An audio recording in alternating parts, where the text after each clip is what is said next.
Pero la puta madre. Sí. Hablemoslo con el presidente, a ver que venga el presidente, a ver. Es imposible. 38, 38, imposible. ¿Y ahora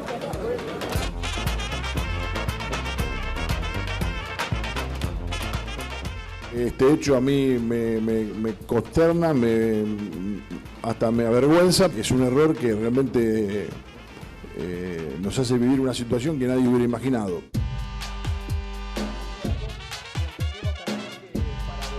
Hay que hacer la elección de nuevo.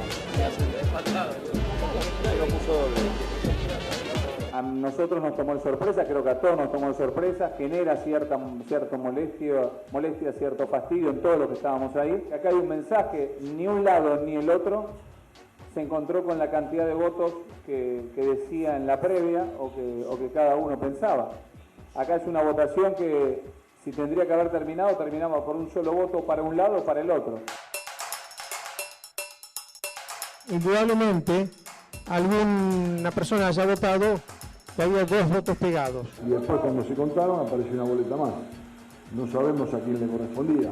Nos opusimos a que se vote a mano alzada porque no está en el estatuto de AFA tampoco y entendimos también que para volver a realizar la votación tenían que estar todos los miembros presentes, los asambleístas.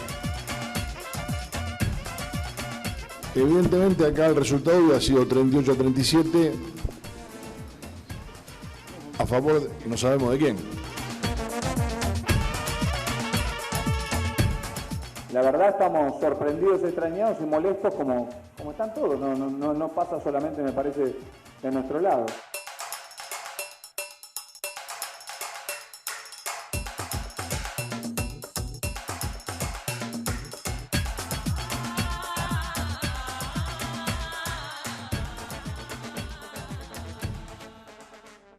¿Por qué el fútbol en Argentina y en el mundo se ha convertido en una actividad cuasi mafiosa?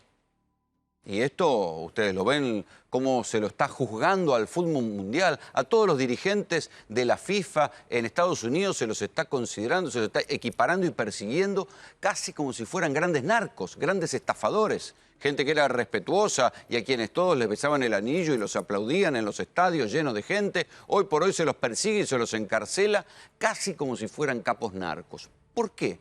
¿En qué momento el fútbol se convirtió en esto? ¿O por qué el fútbol tiene este tipo de manejos?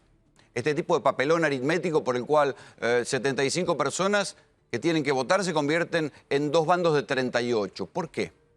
Bueno, quien conozca un poco la Argentina, quien mire de una manera perspicaz la realidad argentina, sabe que hablar de fútbol en la Argentina es hablar de 3 cosas. Es hablar de plata, de mucha plata.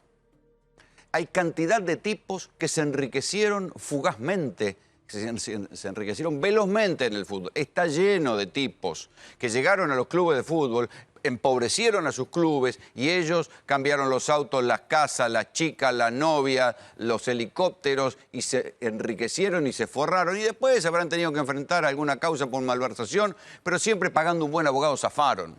O sea que el fútbol, entrar en el negocio del fútbol, da más plata que la droga y tiene menos peligro. Da más plata que traficar armas, da más plata que el mundo del delito y tiene, por cierto, mucho menos peligro. El fútbol, además, en la Argentina, da poder. Da un poder doble. Por eso yo les decía 3 cosas. El poder de sentarse con los grandes.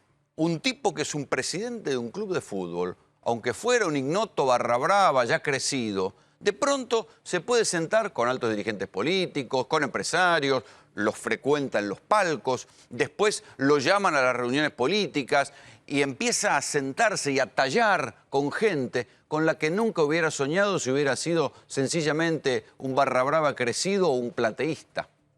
Y por último está el otro poder, el poder de la movilización, el poder de la calle. Y este es el más oscuro, es el que está vinculado a las barras bravas. En los últimos años el fútbol argentino ha visto crecer y hasta intentó institucionalizar las barras bravas. ¿Qué son las barras bravas? Grupo de facinerosos a todo servicio.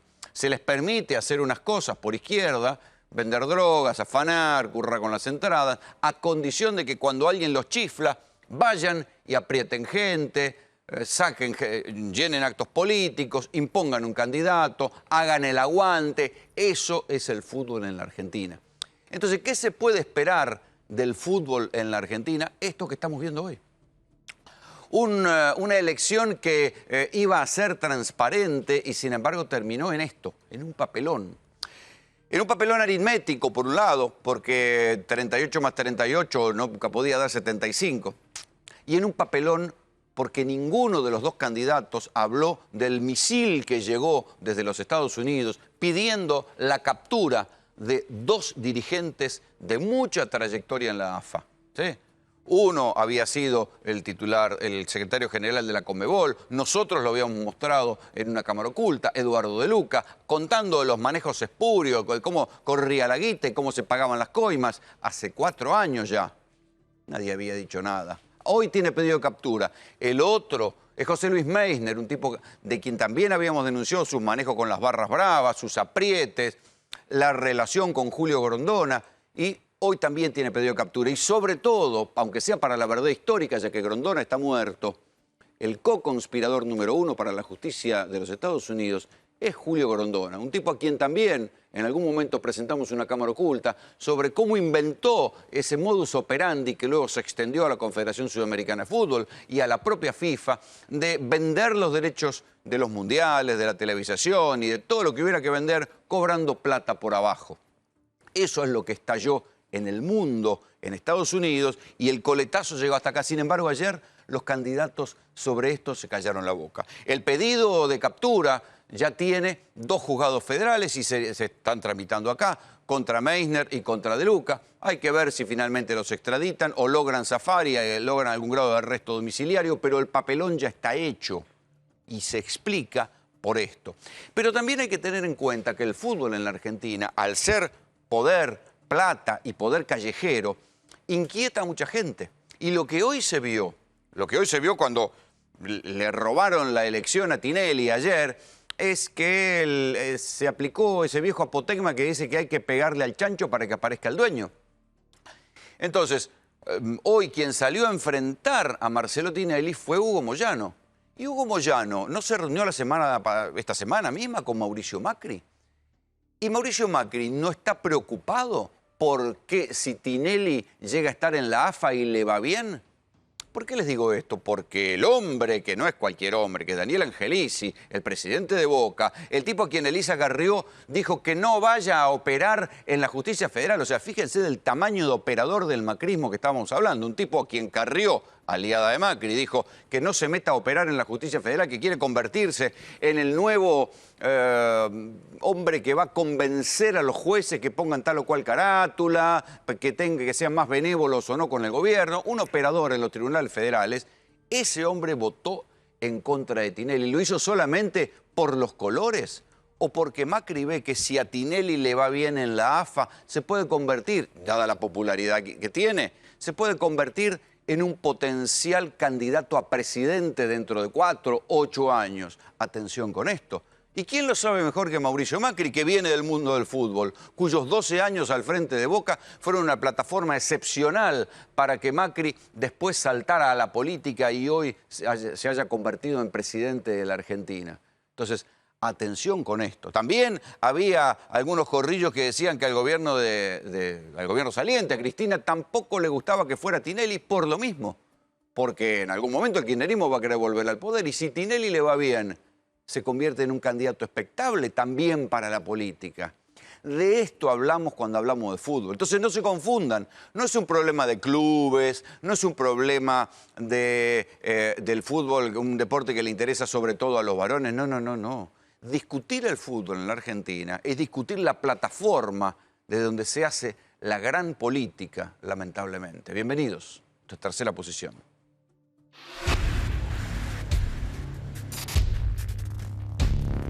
Hace más de 20 años, como presidente de AFA, Julio Grondona le concedió a Torneos y Competencias, una empresa de Carlos Ávila, la exclusividad de la transmisión de los derechos del fútbol argentino.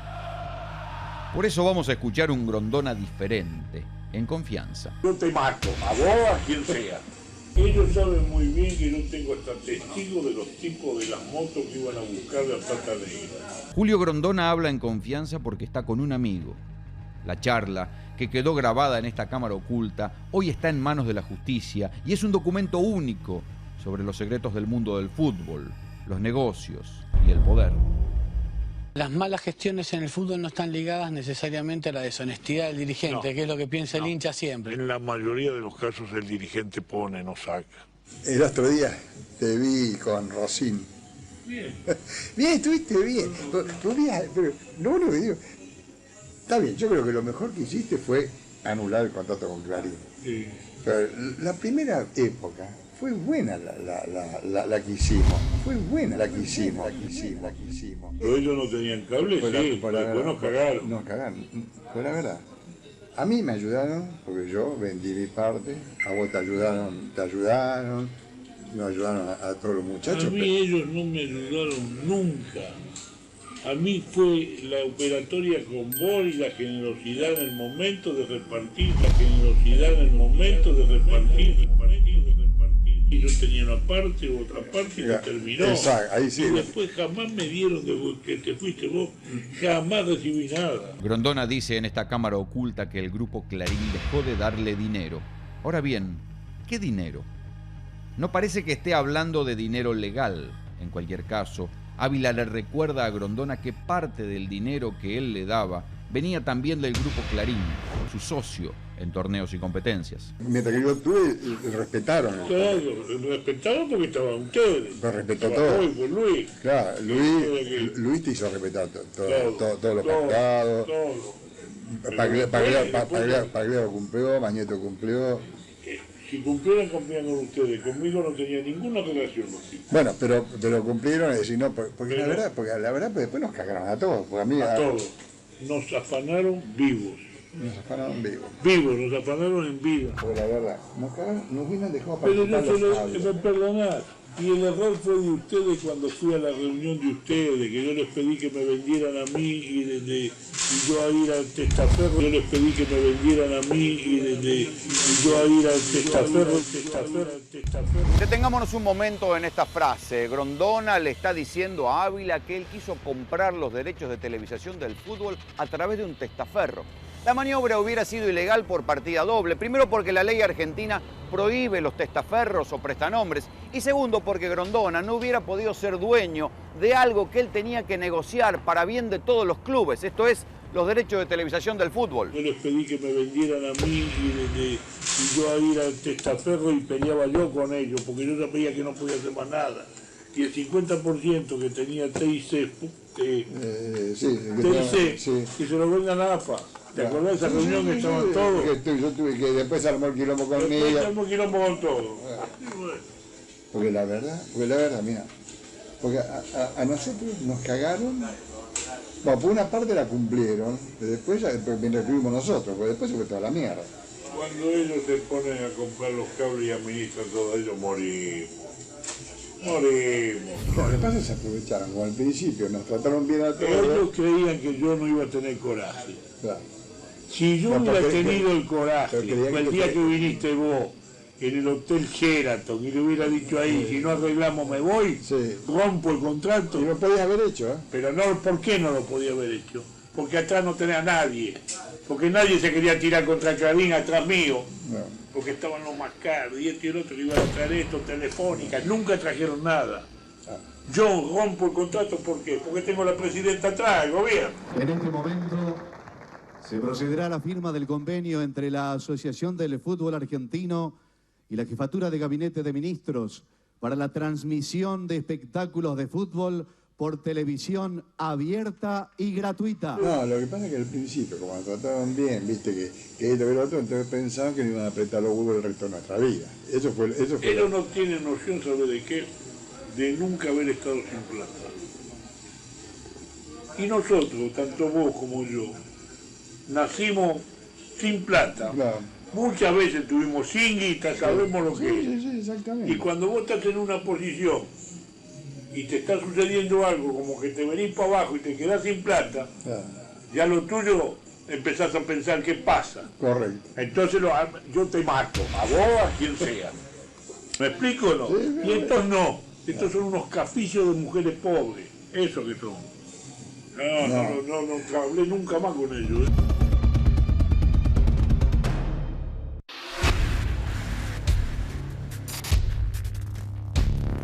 Grondona fue presidente de AFA cuando yo, por ejemplo, que estoy sentado en esta mesa conduciendo un programa, tenía 7, 8 años. Sé lo que tengo que hacer. Yo no me puedo dejar seguir cogiendo por Fantino. No, se acabó. A Juan Cruz, que sea quien quiera, pero si los puedo matar, los voy a matar. Para mí hay un gran culpable que hasta ahora le han rebotado todas las balas y le ha esquivado a todas las críticas, que es el hombre del anillo del todo pasa. Me refiero a Julio Grondona. 30 años al frente de AFA, un fútbol argentino demacrado, destruido, clubes en deuda. Yo no tengo nada que ver con ello. Ya sé, por eso te lo digo. Pero vos qué harías en mi lugar. También, sí. Vos tuviste un altercado y fuiste muy inteligente en mandarte mover que se arregle el River y que se arregle todo. No. Yo no tengo ninguna yo me retiro. Yo no tengo ninguna intención de que ellos me van a quedar. Como dice usted, lo voy a echar, Fantino. Yo me retiro de torneo cuando veo todos los quilombos con Clarín. Me fui a la mierda. Pero escuchá, porque ya todo el negocio se sabía. Comenzó bien, cuando hicimos el primer contrato hasta 2014, estaba todo bien, nos trataron bien, nos dieron la guita todo fenómeno. Pero después me fui a la mierda. Seguro. Y así no fue. Y así no fue. La culpa no es mía. No. El contrato anterior usted hoy no lo volvería a firmar como lo firmó. Nunca. ¿Usted firmaría de nuevo el contrato? Así no. Yo no. Así no, claro. Así no. ¿Cuándo yo no tendría que haberlo firmado? Cuando vos venís y me decís, o nos damos cuenta, que Clarín empieza a comprar cable. Ahí sí. Nos cagaron. Claro, porque ahí, nos cagaron. Ahí nos dieron el dulce. Ahí toma pa' vos, tiraron unos mangos a todo y... nadie. No tiraron nada. No, antes sí, porque después, para después hacer lo que quisieron. Ellos te compran los cables, después se lo ponen ellos, todo lo ponen ellos, y vos mirá. Y hacen figurar como que la llevamos nosotros. Bueno, pero no te olvides que cuando vos salís con el producto, el señor Vigil pensaba comprarlo con el gráfico, el señor Romay, un boludo, y los únicos vivos fueron estos que te trajeron en Cuncadera con los 2 millones. Ahora es fácil hablar. En ese momento sí, y después, viste, nos trataron bien. Sí, a mí me decían, no, a vos te cuidamos que no digan nada. Agradezco enormemente a la empresa TIC por ese esfuerzo que ha tenido. ¿Y qué tenés que decir? ¿Por qué no lo decís ahora? A ver si tenés que decir algo conmigo. A ver, ¿qué es lo que me diste o me dejaste de dar? No. Por favor. No. ¿Y con Bursaco cómo andas? Bien ahora, ¿no? ¿Mejor? Bursaco anda bien porque está dependiendo de nosotros. Bueno, no, ojo. El torneo tiene muchas cosas, tiene los mundiales, tiene la Libertadores. No se va a sacar. No te la saqué porque si no quedan todos en la calle. El fútbol es un negocio enorme que se trata de disfrazarlo de una actividad, digamos, no rentable o no rentada. Y los dirigentes, la verdad, muchos de ellos son muy ricos. Sí. Julio Grondona, hasta donde yo sé, la única actividad comercial que se le conoce es una ferretería. Tendrá alguna inversión inmobiliaria, qué sé yo, pero es un hombre multimillonario. ¿Por qué hace Vila todo este tema? Porque el señor Vila es un personaje nefasto. Le dimos la oportunidad de llegar a Nacional B, le dimos todo. Este sí que es un párrafo interesante. Grondona no solo manifiesta su odio hacia Daniel Vila, el primer dirigente en años que intenta disputarle la presidencia de la AFA, también da a entender que los clubes ascienden si él quiere. Le dimos la oportunidad de llegar a Nacional B, le dimos todo. Y este señor pensará hacer algo para poder llegar, no con los votos, sino por medio del gobierno, por medio de una ley, y no va a llegar. Ni va a llegar, ni va a ceder, ni en pedo. Porque yo me iba a ir ahora. Me quedo con la FIFA y la Confederación. Claro, ¿Para qué quiero venir acá? Y Mañeto sigue vivo, ¿eh? Sí, a mí yo no lo... Conmigo él no habla de mí, yo no hablo de él. No, la verdad yo que... lo digo No, pero en realidad te han cuidado, en ese sentido no. Pero lo que pasa es que ellos saben muy bien que yo tengo hasta testigos de los tipos de las motos que iban a buscar la plata negra. Que iban con una moto, uno a la plata negra y la llevaban, no sé a quién se la daba. Un cable de Brance, un cable en el sur, un cable en la mayoría de los y eso manejaba Pagliaro. Y no, se arreglaban ellos. Claro.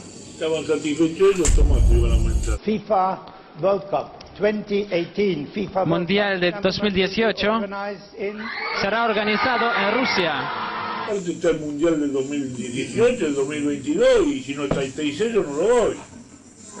Si a mí viene Televisa y me dice que no está el TIC, no se lo doy. Claro. Hay muchos muchachos que están laburando ahí, claro, y los tengo que defender. Claro. Bueno, además tuviste una muy buena relación, se armó después que yo me fui con Luis, respetamos un montón de pautas. Sí, ¿vos también? No, yo también, lógico, pero ahora, yo lo que me preocupé fue cuando nosotros vendimos, que se arreglaba todo, y yo me quedé preocupado cuando quedó la otra parte en manos de Bagnetti y de Pagliaro, que sí iba todo bien. Desde que llevaron ellos la administración nos afanaron permanentemente. En esta cámara oculta que Carlos Ávila le graba a Grondona, hoy por hoy demuestra por qué este señor en Estados Unidos, aunque esté muerto, es definido como el co-conspirador número 1, vale decir, como el jefe de toda esa inmensa mafia internacional que curraba con los derechos del fútbol, y se habla de un flujo de sobornos de alrededor de 200 millones de dólares solamente en el periodo que está estudiando la justicia de los Estados Unidos. Acá está explicado. Plata negra, arreglo por abajo, entraban quienes ellos querían, arreglaban los partidos, dejaban entrar a un dirigente, le permitían que ascendiera al Nacional B y después si el dirigente se ponía malo, lo mandaban otra vez para el descenso. Este es el fútbol de Grondona, que quedó una vez grabado en una cámara oculta. Mariano Cunio Libarona judicializó esta cámara oculta y otros detalles de Grondona hace ya varios años. ¿Cómo te fue? ¿Hubo interés en investigar esto? Hubo dos causas. Una en un juzgado de instrucción iniciada por Ávila, que tuvo curso hasta que Ávila la desistió.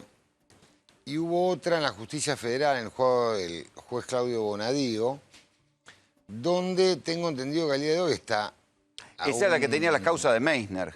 Efectivamente. Y ahí estaba a punto de archivarse y cuando saltó la investigación en Estados Unidos, la desempolvaron y ahora la están... Visitaronse hace poco, creo que declaró Fantino, y creo que estaba en trámite y deben estar pidiendo exhortos y demás, o la absorberá la causa de la justicia de Estados Unidos. Ahora, qué paradójico que esto, que fue un modus operandi inventado en la Argentina, llevado a la Confederación Sudamericana y de ahí a la FIFA, aquí nunca fue investigado. No, y fíjate vos la celeridad que tuvo Estados Unidos en comparación con la justicia argentina.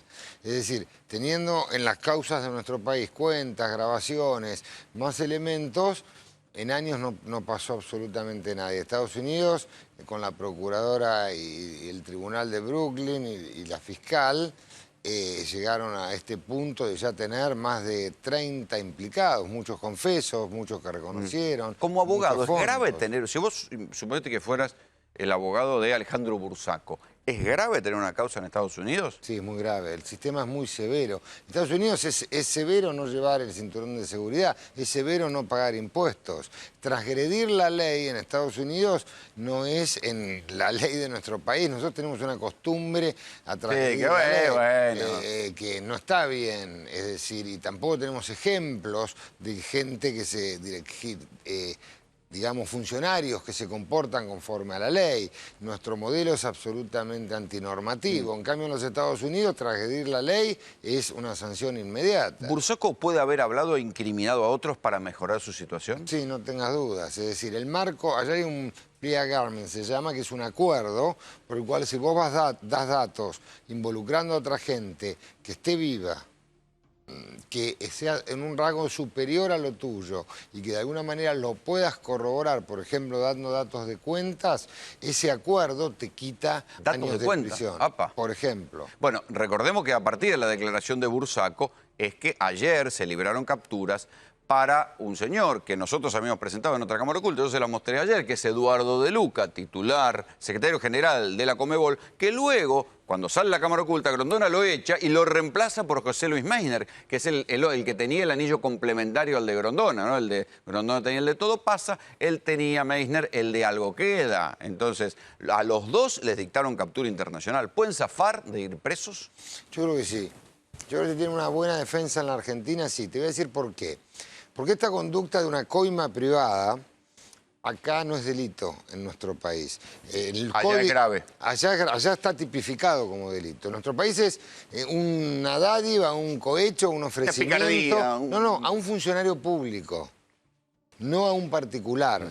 Por ejemplo, yo veo ahora se rasgan las vestiduras diciendo me ofrecieron por el voto no sé cuánta plata, y eso no es delito. ¿Por qué? Porque es un ámbito privado.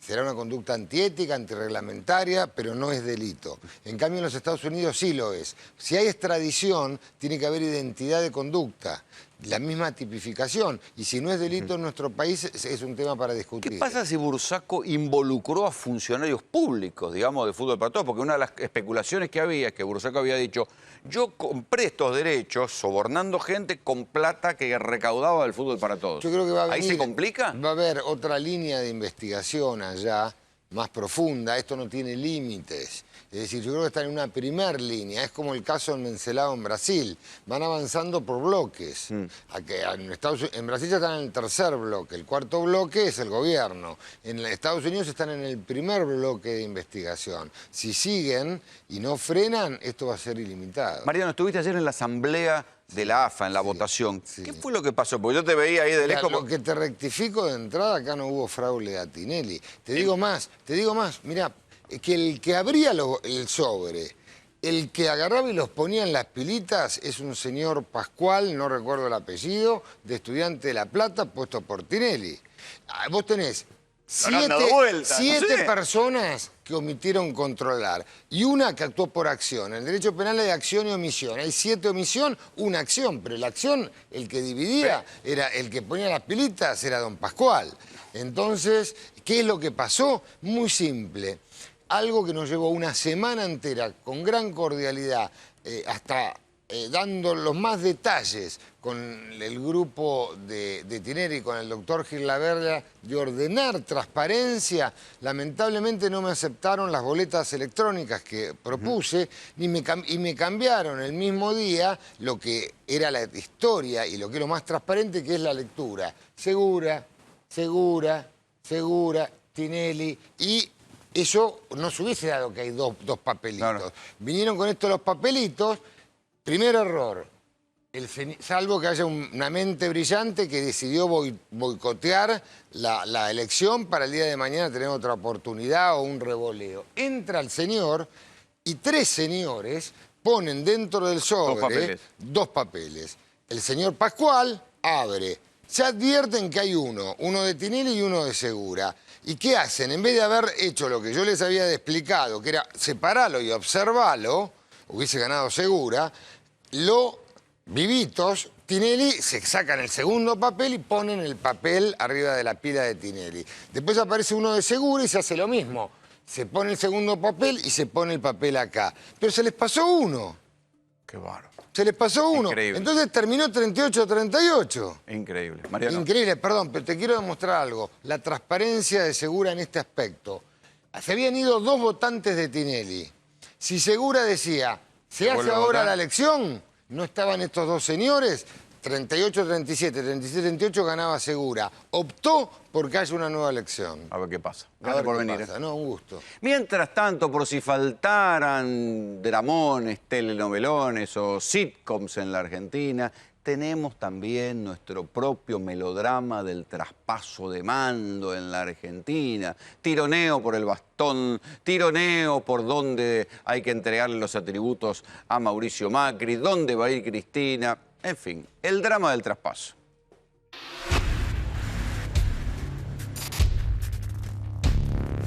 esto es el empecinamiento que decía, ¿no? De la Presidente de no generar los gestos, aunque sea en el último minuto, gestos necesarios para una transición más razonable. A partir del 10 de diciembre a las 0 horas el presidente Mauricio Macri, con lo cual él tiene todo el derecho de organizar el traspaso de mando, como fue siempre fue en la Casa Rosada. Digo, ¿para qué? ¿Por qué el gobierno mete palos en la rueda hasta el último minuto? La Constitución dice cómo se tiene que hacer, y lo que estamos haciendo nosotros es hablar de ese mismo punto. Entonces me parece que es innecesario ya de hablar, ya se han mandado las invitaciones, está todo trabajándose en ese sentido. Si el presidente que asume cree que por una circunstancia de seguridad, porque en realidad es eso, ¿no?, debe asumir en la Casa de Gobierno, hay que hacerlo. Y yo creo que la Presidenta de la República se despide con un acto de absoluta irresponsabilidad. Nosotros tenemos un Congreso de la Nación en el cual uno jura frente a los representantes del pueblo, luego se va a la Casa Rosada para que la Presidente que se está yendo le entregue los atributos del bando, ¿dónde? En la casa que es la Casa del Poder Ejecutivo. Entonces, el Poder Legislativo, yo juro, el Poder Ejecutivo asumo los atributos del mando. Es de una razonabilidad perfecta. En vez de irse institucionalmente como corresponde, pasándole el mando a Mauricio en la Casa Rosada, en un acto así bien institucional, complica esto, está promoviendo un acto así, que la gente se movilice a ir al Congreso, llenando el Congreso de sus militantes. Puede haber, y yo tengo información, de que se van a mover sectores antagónicos, que puede haber enfrentamientos, y la responsabilidad será de la Presidenta saliente. Ella no tiene que encapricharse. Al momento de la jura, los atributos van a estar en el Congreso. Si él no los quiere recibir en el Congreso, que no los reciba. Yo no veo otra razón, no veo otra forma que se le encuentre en una situación de esa característica. Hay algunas postales de lo que está pasando que parece una sitcom, les aseguro. Hoy lo escuchaba a Juan Carlos Pallarola, a lo Orfebre, contando cómo le habían pedido de mala manera que entregara el bastón de mando que le tienen que dar a Mauricio Macri, y Pallarola ya harto diciendo, miren, ¿saben qué? Lo voy a terminar llevando a la Virgen de Luján, esto por un lado. La verdad es que si uno lee un poco por abajo del agua, me parece que lo que subyace en esta discusión de dónde tiene que ser el traspaso de mando es los silbidos, los abucheos, los aplausos, algún insulto, alguna palabra destemplada. Víctor Bullé es una leyenda en Casa de Gobierno, muchachos. Es el jefe de fotografía del Gobierno de la Nación. ¿Y cuántos traspasos de mando viste y registraste?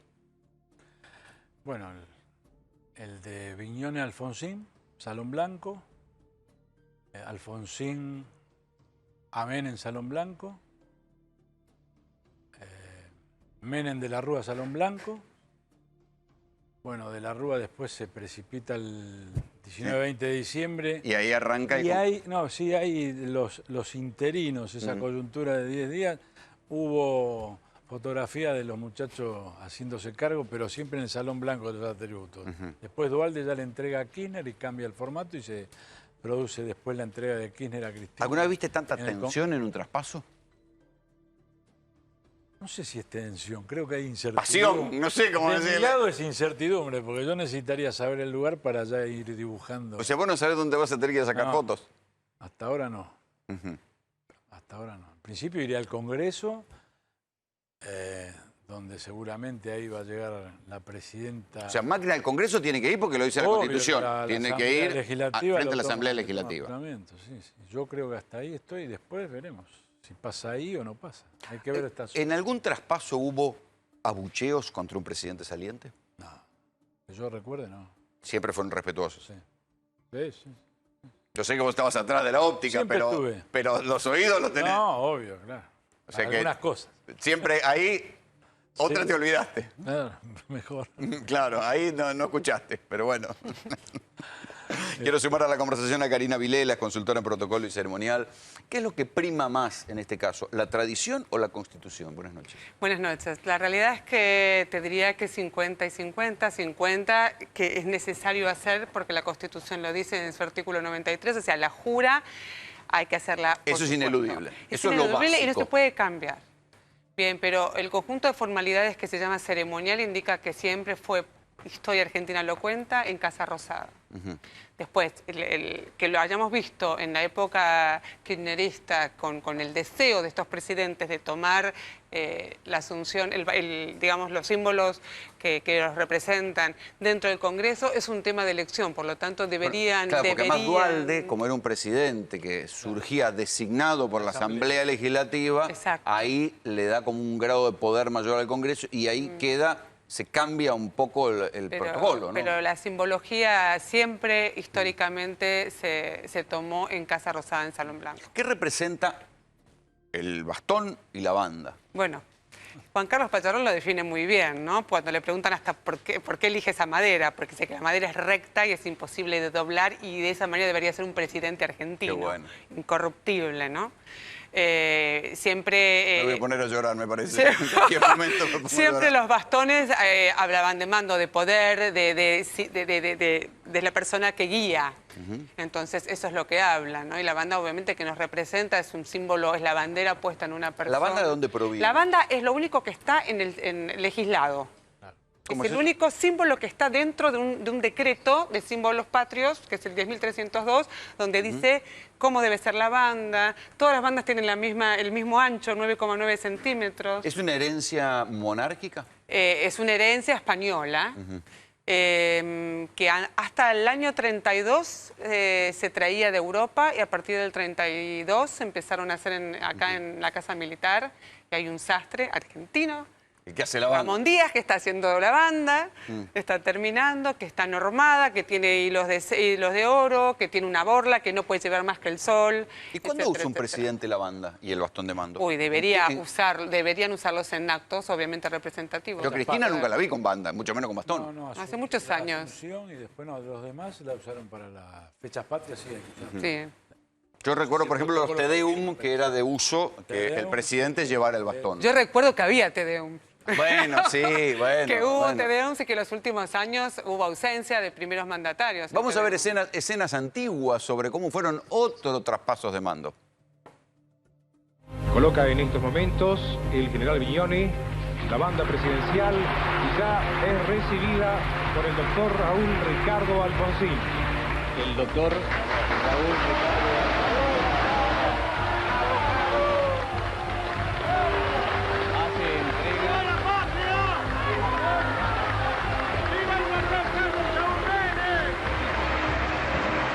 observar y hacer observar fielmente la Constitución de la Nación Argentina. Si así no lo hiciere, Dios y la Nación me lo demandan. Y en este momento le entrega el bastón de mando, atributos, la banda y el bastón que le son propios a la investidura presidencial. Juro por Dios, nuestro Señor y estos santos evangelios, desempeñar con lealtad y patriotismo el cargo de presidente de la Nación. Yo, Cristina Fernández de Kirchner, juro por Dios, la patria y sobre los santos evangelios desempeñar con lealtad y patriotismo el cargo de presidente de la Nación y observar y hacer observar fielmente la Constitución de la Nación Argentina. Estamos en una nueva Argentina, pero también estamos en un nuevo mundo que implica mayores desafíos y mayores decisiones comprometidas con los intereses de nuestro pueblo y de nuestra sociedad.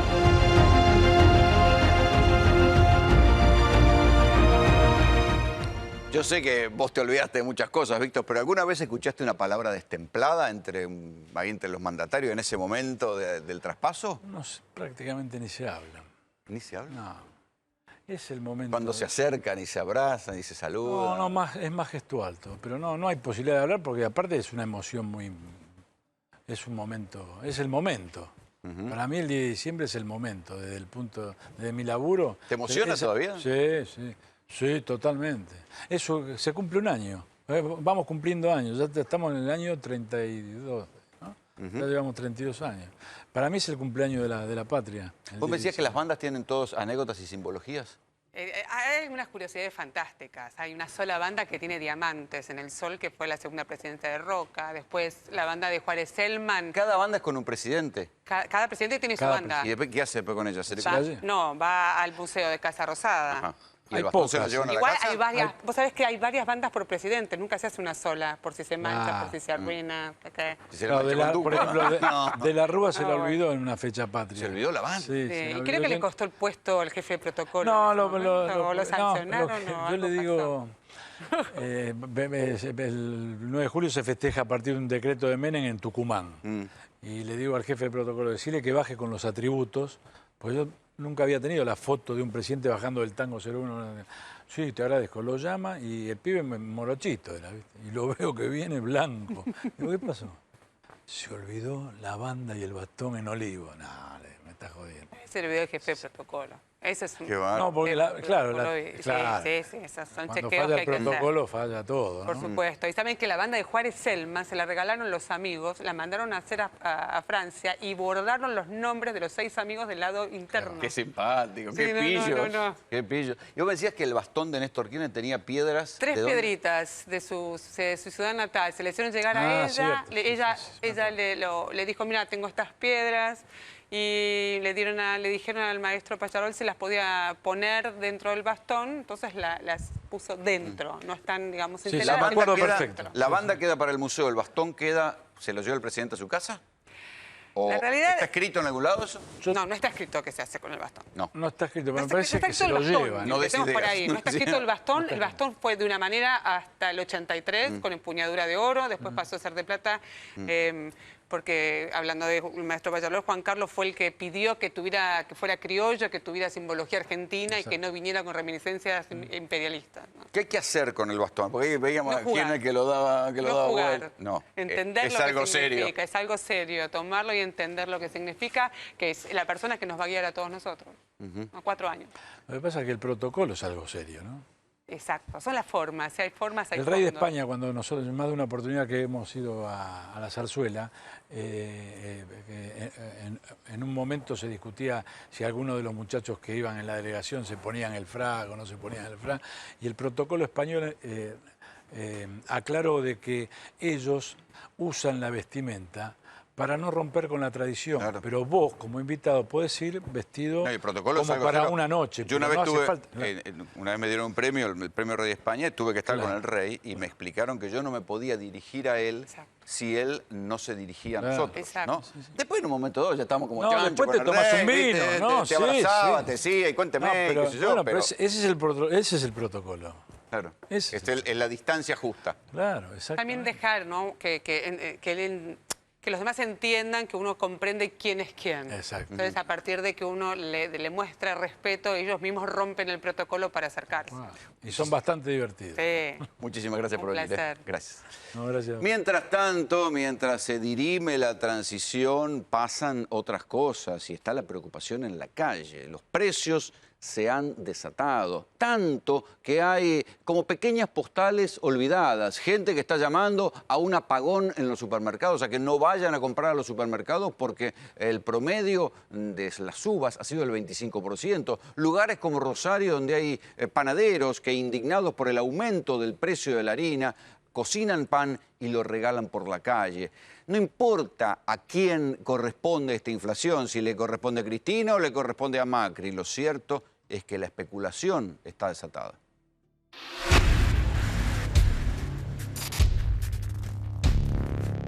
¿Nota que están subiendo los precios? Totalmente. ¿Y por ejemplo de cuáles productos? De los esenciales, leche, manteca, pan. Bueno, no soy un asiduo comprador, pero están subiendo. O sea, en general, cuando sube, sube todo. No hay nada que baje.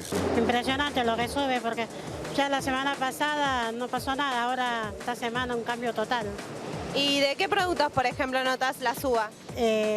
Todo lo que es carne, pollo, todo lo que es panificados, todo también lo que es lácteos. Los precios es como que sí, van subiendo, lamentablemente sí.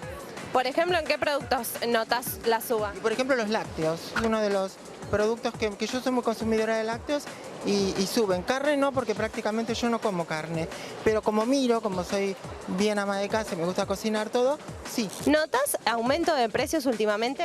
Sí, viniendo ahora, por ejemplo, al supermercado, estoy saliendo, la verdad que sí, sí veo. Y por ejemplo, ¿en qué productos puntuales?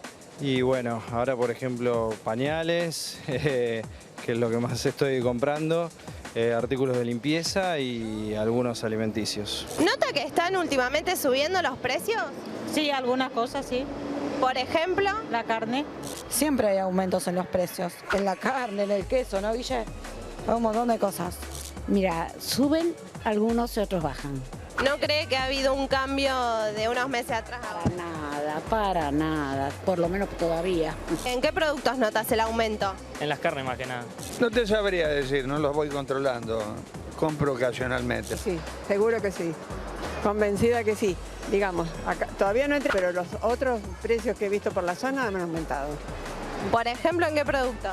Por ejemplo, algún producto de limpieza. No he visto aumento.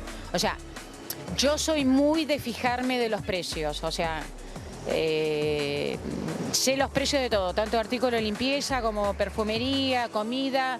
Entonces, por ahora no lo he notado. Pero bueno, siempre va a haber algún vivo que lo haga. Yo tengo que confesar que cuando hay algo que no entiendo, siempre termino consultando a las dos personas que me acompañan, porque siempre ellos tienen algo sorprendente y que me ayuda a entender un poco más de lo poco que entiendo. Jorge Altamira, dirigente del Partido Obrero, y José Nathanson, es periodista, director del Monde Diplomatique. Jorge, ¿por qué están subiendo los precios? ¿Cuál es tu explicación?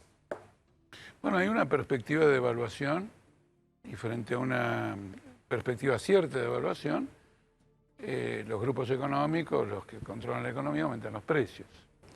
El otro tema es que también en el caso de la carne, que aumentó muchísimo. Yo recuerdo que estaba hace 2 meses un pelleto en 90 pesos el kilo y hoy lo vi a 165.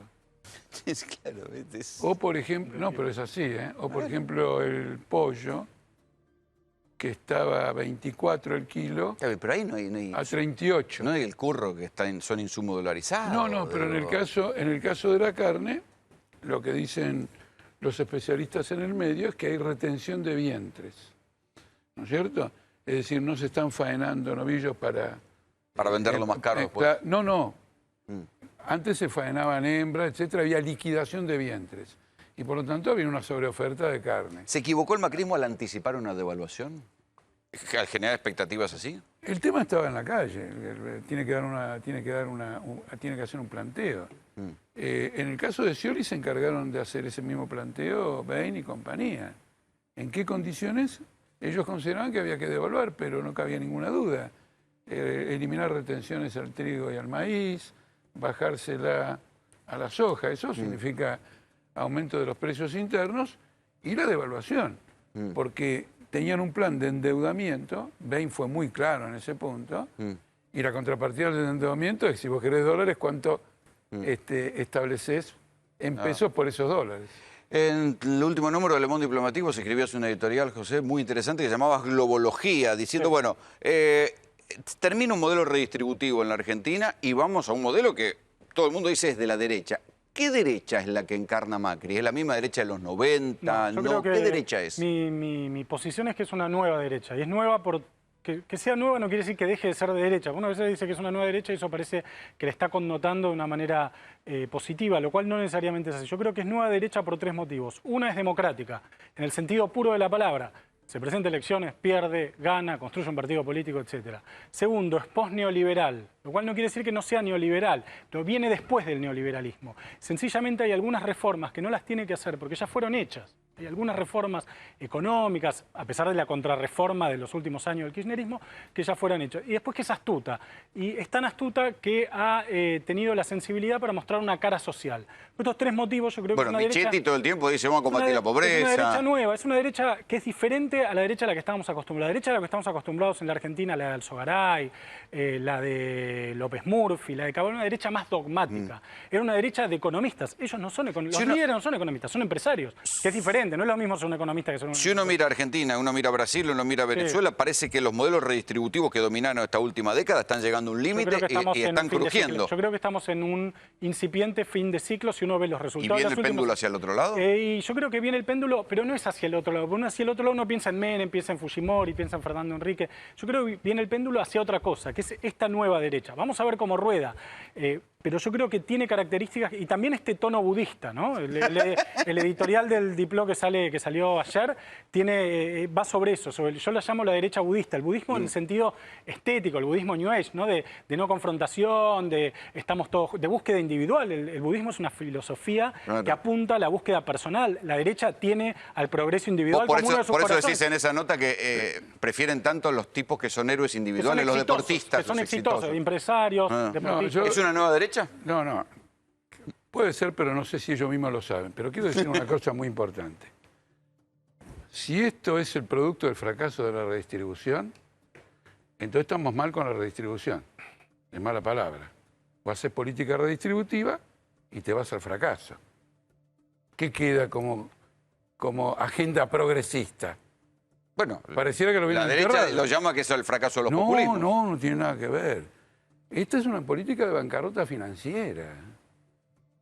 Han esquilmado al Banco Central, a la ANSES, para pagar una deuda usuraria. No han tenido un planteamiento industrializador. Pero los factores de poder les molesta esta política. ¿Te parece si la presidenta dijo que se la llevaron con pala? ¿Les molesta cuando se agotó? No. Mientras cobraban la deuda externa no les molestaba. Ahora que el Banco Central no tiene un mango, están molestos.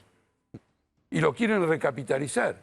Y tanto Bain como Pinedo, como los del PRO, han planteado la misma salida. Convertir lo que son las letras del Banco Central en un título del Tesoro. ¿Vos ves un periodo de retroceso en el nivel de vida de las clases populares? Absolutamente, porque han planteado una política de reendeudamiento. Cuando vos tenés una crisis financiera, se da lo que se llama el rescate. Grecia. Rescatemos a Grecia, rescatemos a Portugal, rescatemos a Irlanda. Ahora viene el rescate de la Argentina. Va a estar el Fondo Monetario Internacional. ¿Vos ves un y van a aplicar una política de ajuste. Yo veo una posibilidad de retroceso, sí. Lo cual quiere decir que hubo un avance. Pues, en los últimos años hubo un avance. Yo veo una posibilidad cierta de retroceso. Uno analiza un poco el gabinete. Yo creo que el sector privado tiene para aportarle al manejo del Estado, digamos. Ahora, es un gabinete muy sesgado ni siquiera hacia la industria nacional, hacia la industria multinacional, no podría decir, hacia las compañías multinacionales. Está lleno de CEOs del corazón económico del gabinete macrista, va hacia ese lado. Y al mismo tiempo, lo que vos decías al principio, Rolando, la idea de la devaluación. La devaluación supuestamente era como un beso en una primera cita con una chica. Vos no lo podés anunciar. Claro, le decís, después de comer te voy a dar un beso. Se suponía que no. Bueno, ellos han hecho algo que es sorprendente en este sentido, que es preanunciar una devaluación. Ahora, yo escuchaba el otro día que aumentaba el precio de la arena. La arena es un camión que la saca al Río de la Plata, la limpia y la lleva al corralón. ¿Qué componente importado tiene la arena? Esos son empresarios cubriéndose, digamos. Entonces, pero entonces ¿por qué el gobierno adopta medidas de control? Si no hay fundamento, no hay esto, no hay lo otro, que adopte medidas de control. No le trae café ni cafetero. Recién tuvimos un bloque acá donde cómo va a ser la transmisión del mando se ha transformado en un problema de Estado. Entonces el precio de la harina es mucho más importante que la forma de la transmisión del mando. Lo hubieran perfectamente frenado. En segundo lugar, todo el mundo hablaba de la devaluación. Porque en el fondo esta acusación es al Partido Obrero y al Frente de Izquierda. Que largamos el tema de que van a devaluar ya en las PASO. Y sí se ve, ya en el ajuste, ya en la austeridad. Lo que creo que hay que transmitir a la población es lo siguiente. Una vez más hay una crisis. Esto es cíclico. Son cada vez más profundas. Y una vez más la pagan los trabajadores. Mala noticia. Muchachos, gracias por venir. Gracias. Así nos vamos. Esto fue Tercera Posición. Buenas noches.